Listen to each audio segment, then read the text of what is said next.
Well, that was an interesting start to the video.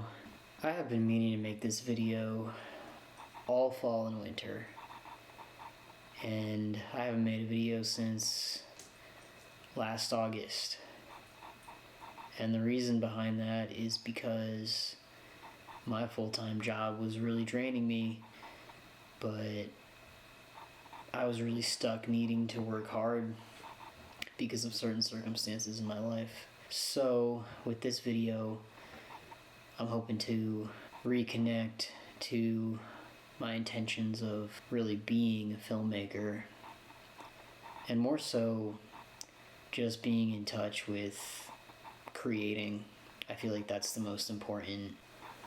I got to a place in that job at that grocery store where they didn't really allow any kind of autonomy, and it wasn't even a competitive offer to an employee when they're not allowing you to move yourself, and it was becoming a bit of a dead end rather than something I could grow on. And it's not something I would want to grow on in like a career sense, but more so grow on so I could use it to support myself while I try to do this more. But what really ended up happening is I figured I had to stay in Lafayette and get a part-time job and try to fill more of my time hustling to make money doing video work, which is actually successful, or has been a bit successful, which is great.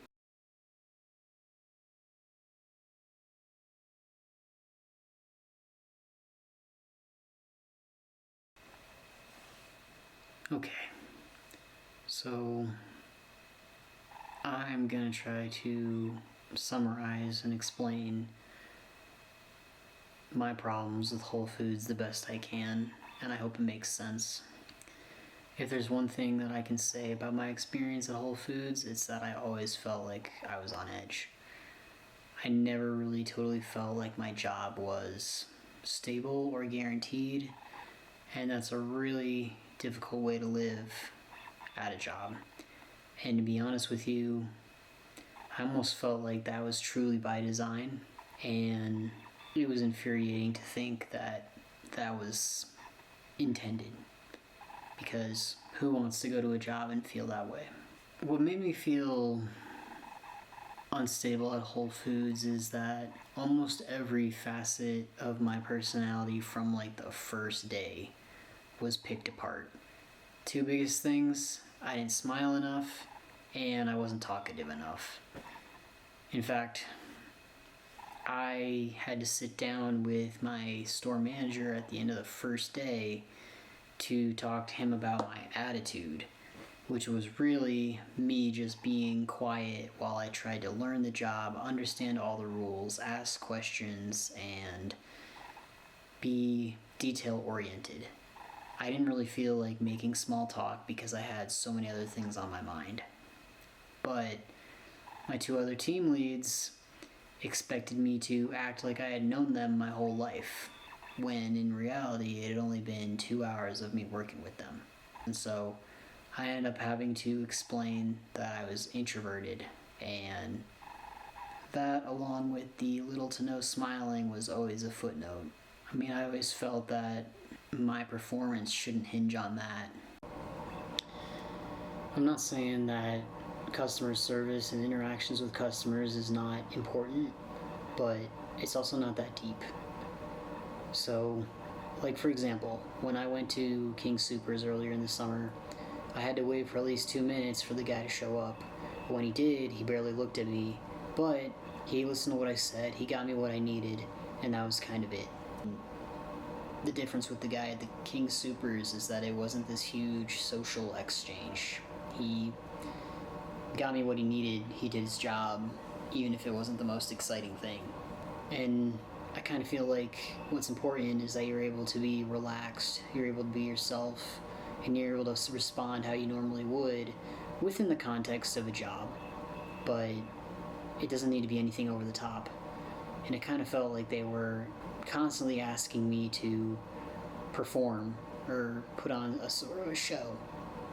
And it would constantly make me anxious because I felt like just acting normal and just answering to the customer as normal wasn't even enough somehow.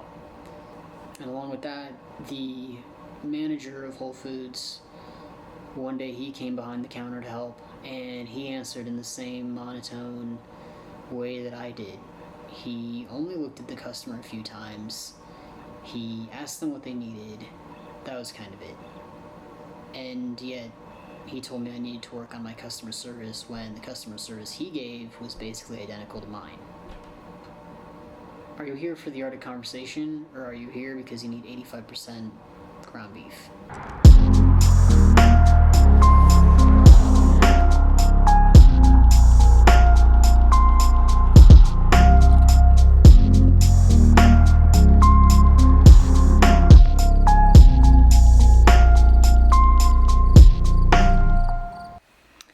Another source of overwhelm with starting at Whole Foods is that I very quickly realized that everything was very by the book. There were specific standards and procedures and rules, and that's pretty normal, but they had a lot of rules. And these rules were so extensive and so specific that they would honestly they would eat up time making sure that they were enforced while I tried to finish my duties. And they would slow stuff down naturally. And so I had to balance their extremely vast rule book with the job I had to get done. And oftentimes, if I was slow or it was going slower than they wanted, it was also my fault. So it was just an impossible game. I'm pretty sure that the other employees, or at least a few of them, agreed with my perspective on that, despite my having ADD and my disabilities and my executive functioning stuff. I think everybody could kind of see what I was talking about. I think that they created an environment where nobody ever felt caught up enough, and the standard was kind of anxiety and high stress. And if you weren't being loud enough and you weren't smiling enough all at the same time, you weren't working hard enough. Another piece of this puzzle was the service case and helping the customers. So while you had to manage their massive expectations and timelines to get things done and rules, you also had to manage the sky-high expectations of customers when cutting their fish. A lot of times my team lead would have these regulars that would come to the counter and they would order a very specific cut of fish that only the manager who's been working there for many years would do for them. And then when he wasn't there, that expectation would fall on me, and I was brand new.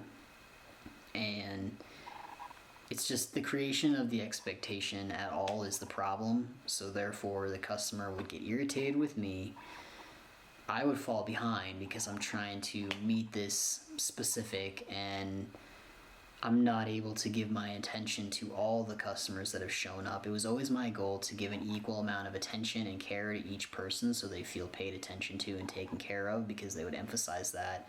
But I was unable to do that when they created the expectation of spending extra time on a specific cut of meat. Like, that is nowhere in the rule books. If you're going to go and do that, that fucks the rest of us all over, because it's in no official rule other than your own personal rule that you do that for them.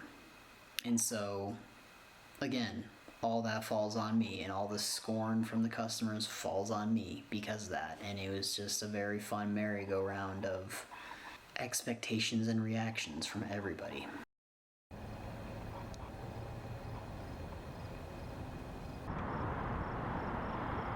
Another aspect of what made me feel on edge at Whole Foods is that the praise was weird.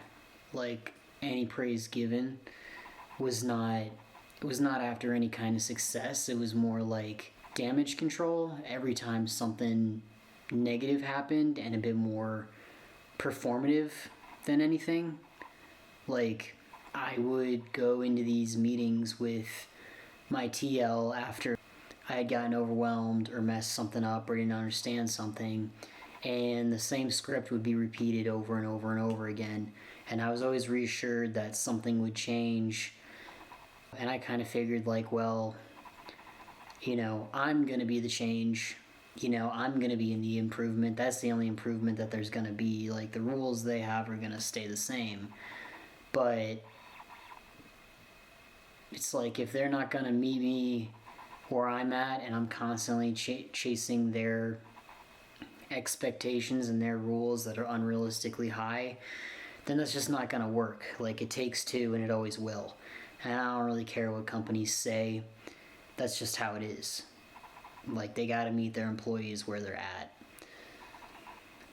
I don't know. That's just what I think. But anyhow, the same script would be repeated, and I'd be reassured that something would change, and then it wouldn't. And that was just the weirdest thing. It's kind of like, how dumb do you think I am?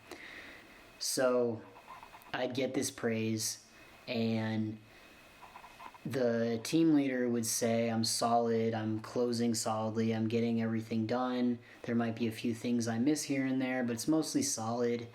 And then the store manager would just kind of not give me much encouragement and not tell me I wasn't not tell me I was really doing the greatest. So I'd hear two different things. It's like, my direct team would give me more hope, and then the manager would come in and shoot it down. And this script I'm talking about is really hard to, I feel like, describe for you guys.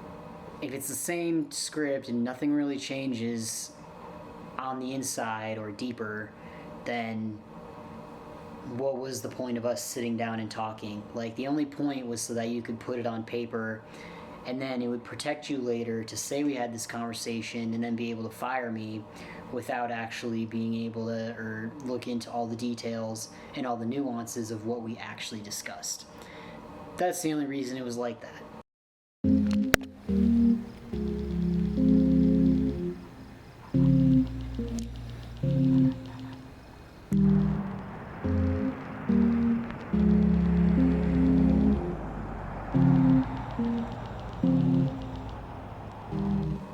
So fast forward to around March or April, I started thinking that I was gonna need to move down to Denver rather soon because of some life stuff that was going on, and I was trying to do it quickly and kind of in a rush. And I started asking them about moving my job down to Denver, and it's possible, but I went to ask my team leader about the type of job review I would get, and I wasn't really encouraged. I mean, they said they want me to be happy, but don't expect this or that. And it's just kind of like, what's the point of not making me feel encouraged? Like, what are you keeping me for if you're not gonna fucking encourage me? And you're just gonna make me feel like I always have to work harder. Like, what exactly are we working towards, other than this being an endless hamster wheel? Like, if you're not telling me why I'm throwing my fucking self out and giving my all into this to get on no solid ground, I don't know why the fuck I'm doing this anymore. But basically, when I asked my team leader, who, by the way, told me I was solid at my job and that my closes were pretty good, also ended up telling me that he would be honest on my job report. And it's just like, okay, so we moved from I'm solid at closing and I may miss a few things here and there like any person, not even really ADD specific there, to I'll be honest. So you wouldn't recommend me, so you're essentially lying to my face. Basically, they would change their answers for me, and they would change the length of leash that they had me on depending on what I was asking for. And so I didn't feel like I could trust anything they said after a while. One of the other obstacles at Whole Foods was managing PTO time and just scheduling. So we got a set amount of PTO time we could use if we had to take time off when we were scheduled. And if we ran out of that and we ended up not showing on a day when we had any more PTO, we could be fired. And that's pretty standard for a couple of different types of jobs and companies out there. So I would use it when I would get overwhelmed or upset, or like I had just hit like a limit for the day when I was first getting used to the job, and I was just like, man, like this should not be this fucking involved. Like I'm only doing this because I need to make money right now, and I know if I were to drop off from this job I wouldn't be making any money.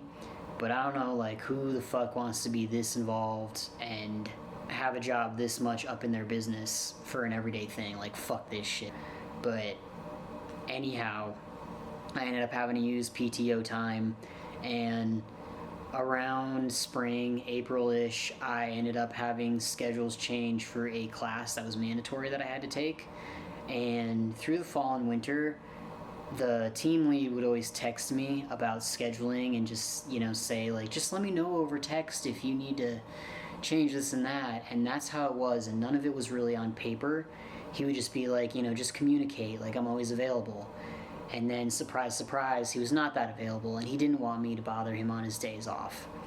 So, you know, I don't know what the fuck, he'd say two things at once, and it was like he was too dumb to catch himself saying it. So I ended up getting really low on my PTO time, and I ended up having to take off PTO time for one of the classes I had to take because they scheduled me during that time. I had told him and texted him 3 or 4 days before that class that I needed that time off and it was very important, and I didn't hear anything from him for 2 days. Then on Monday I finally found out that since it wasn't official, I still had to come in and use the last of my PTO time for their fuck up for not fucking listening to me, and that I also had to make that PTO time up or else I would be fired. And they were the ones that took the last of it.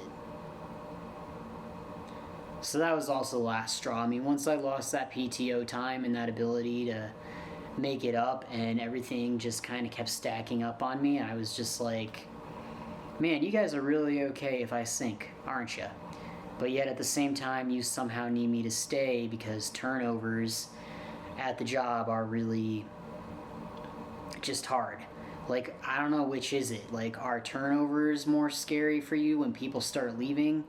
Or is it more scary for you to fucking treat me like a human being and act like this shit is actually happening? Because, like, if you want your fucking problem to be fixed with people to stop fucking leaving your store, maybe you should treat them like their lives outside of this bullshit fucking matter. I shall add to the Whole Foods saga that at this time I was without a car, dealing with a DWI probation, and it was fall and winter. So picture this. A bike ride from Lafayette to Superior is 20 minutes. It's November or December, and the bike ride there is uphill in the wind, so it's cold and I'm wearing a hoodie, but it's also like 40-ish degrees or warm enough to the point where I'm sweating, and I'm like fucking pedaling my fucking hardest, like going as hard as I can go. It's like a miniature workout. God, I can feel my internals sink every time I think about doing that fucking biking trip over again. It sucked. Like, I don't know what else to tell you. Like, I didn't even feel like my own person anymore because I dedicated so much time just to being there. And they didn't even respect that or honor it in any way. It was one of those jobs that was more so a machine than I've had in recent times. And so I would get there and I would just be breathing, trying to like regain my sense of homeostasis, guzzling water, clocking in, putting on these separate pair of boots that I had to wear in the seafood department rather than my own shoes, trying to get it all together. And somewhere in the mix, I missed my team leader like saying hi to me in the hallways because I was just tired, kind of blurred out, and I didn't hear him. I'm juggling all this without having a vehicle, and nobody has fucking respect for me because I'm essentially the bad guy because I got a DWI, and now I have to listen to the fucking state of Colorado bullshit tell me I'm a bad person for a fucking year because I made a mistake. And I gotta be at this job and be treated as if subhuman, so cool your jets, maybe. I was walking in, I didn't hear him say hello. My first thought was like, clock the fuck in, because you don't want to catch any like PTO whatever the fuck problems if you're not in before whatever time.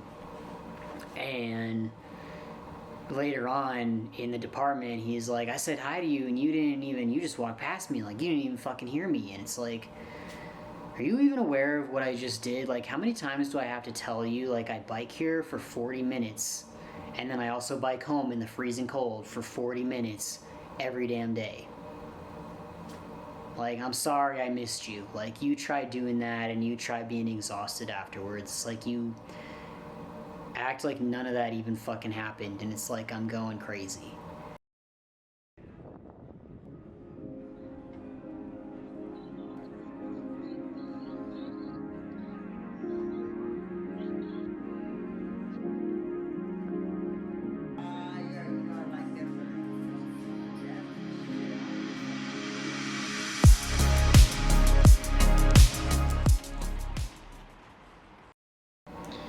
The reason I'm making this video is because I'm trying to make a point about how it's extremely important to me to have a job that I'm passionate about, that I'm interested in, that does not serve something bigger than me. I want it to serve me. I want it to give directly back to me. I want to gain abundance off of my creativity, off of what I do best, off of what I enjoy. I want to be able to support myself off of my passion, just like anybody, you know. And for me, that's filmmaking.